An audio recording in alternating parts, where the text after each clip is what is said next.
Hello in lodam mo kavak tin engine le main thil kalau soi lok to na kavak enchang de chon in siang he kumpui ling le tin kalau soi to ni chu CureSkin chung chang po khi ani hey Christmas te lo ngai chaw ma bar kha khale lo ke Christmas kha ni to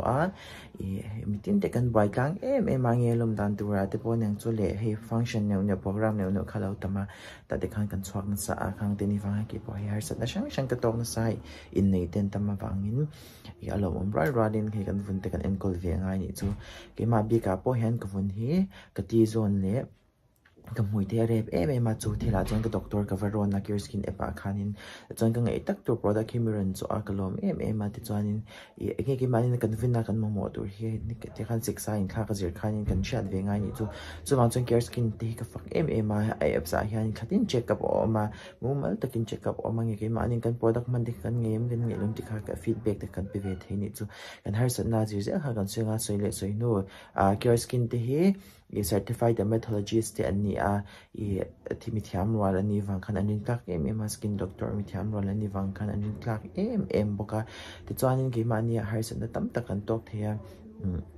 kan bai bon no duk ti vel te po eng lo kan har san to da khain ang lawang chu khanga te po kha ke mani har san na mil zer khaning a product coming customize sakani chu min personalize ke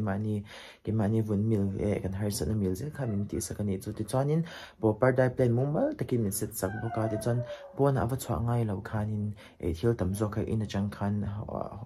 khan ti thei ni chu ti chuanin mitin te tu sele so inu kan lo boy klang to amani ina nge kan NT ranga doctor kha certified dermatologist kha kan ro na nga ti chuan manin a product kha ron khang kan mang mai to don ti na ni chu ti chuanin he product ki rai por tan te pon no pangte ti khan tle ma kle rol dau te kling khan kle ukum upalam kling khan an mang na sa arin tlak ma ti kha ka so itu ala mang ve chola ke po he kum khatte me ka mang to chuan ka man ma le ka man hui ka ran da lang le shim manga video khala ke before le after he chuan download thiam lo te tan khan play store le app store o ma chan description box ale comment section a han kalo pin pakanga te chuan a product ki cheng sang khat zaro man hi ni cheng sang khat le zanga le the na om do na ke ma coupon code zote 100 capital letter zote 100 ti kha zum takin in lo chunga te chuan in hemi hi product ke man zo kin le thei don ni chu te chuan in vlog ki karan da jing le to do na te chuan in lo mang ve che odonia win sang ni le pakhat November sang ni le som ni le pani sing dar thum ne tan ve ni mong chei turin ka jin do na Sihfa amu hi lawa ameng changa so cái ngày đấy nè mình không có cái phép của nha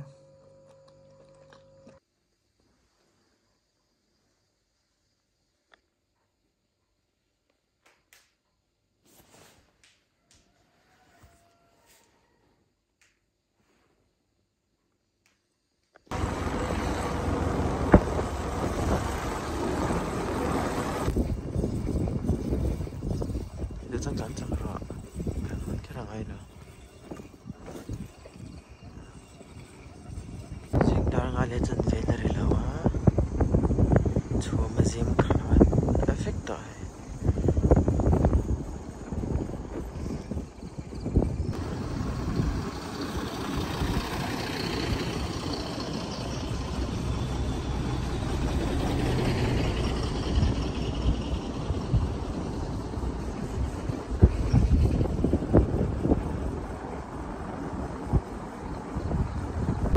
toal kan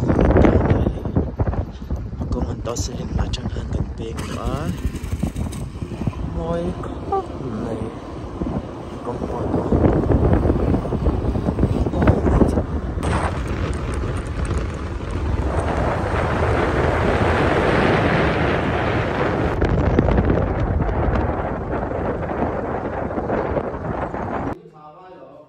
in enrole Niro, cho nó em để rồi camera.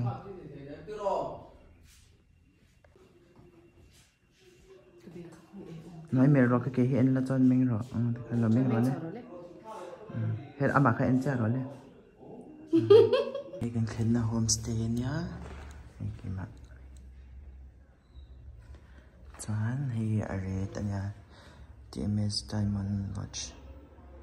TMV site tour and yeah contact number ti oma hi nuam to ba zoom na te thaba fridge te oma ki le geyser po oma nuam to pani chu so inverter backup po nga la chanin hi room sang oma Iba ni room hi kan unawin kan matasan. San hi view ni wa am tok may umbuka.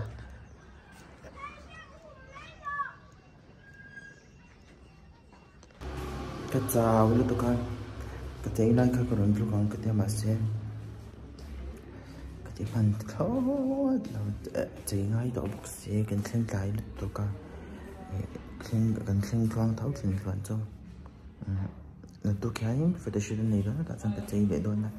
rồi lâu vlog từ đó tụi mà cần là tấm do cái chỗ hey cái vlog mình chìm lâu như cho lâu tí lần để sáng cái độ chỉ là thì tôi chỉ tao mà thế mà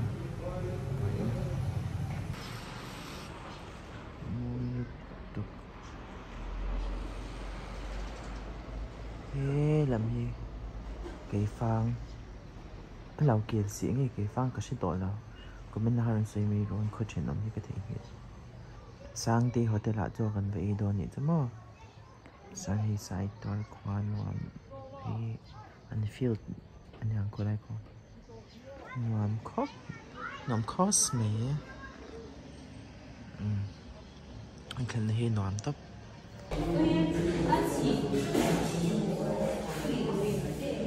tôi rep về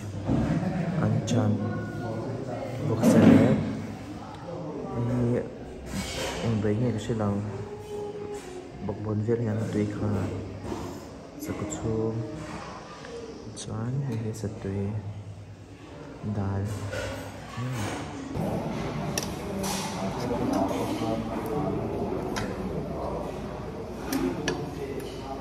tôi sẽ có chú làm làm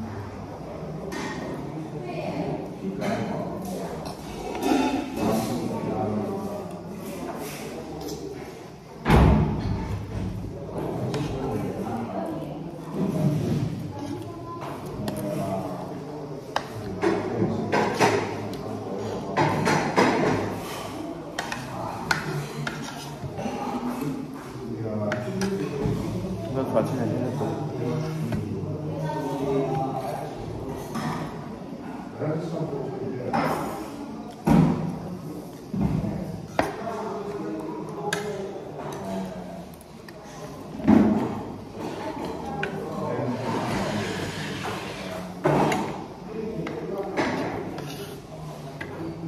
kênh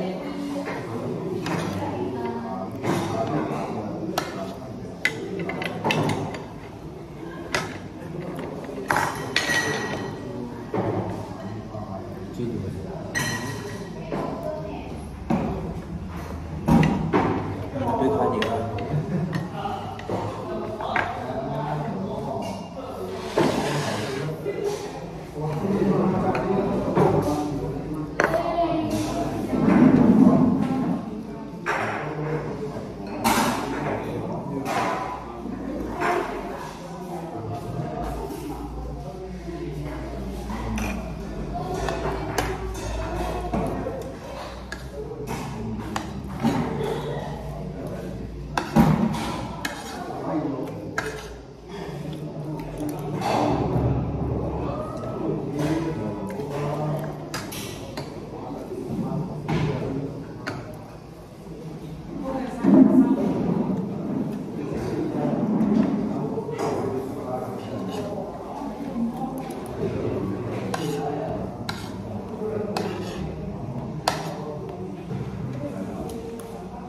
hấp dẫn.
Sau mùa đi về.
Bang tâm sự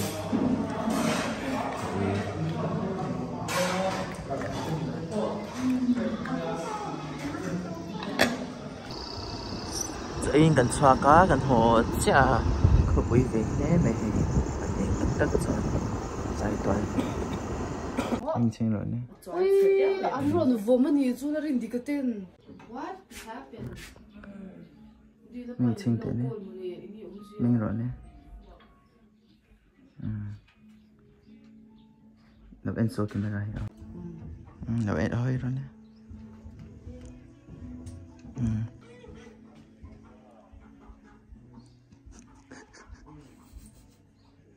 lâu lần có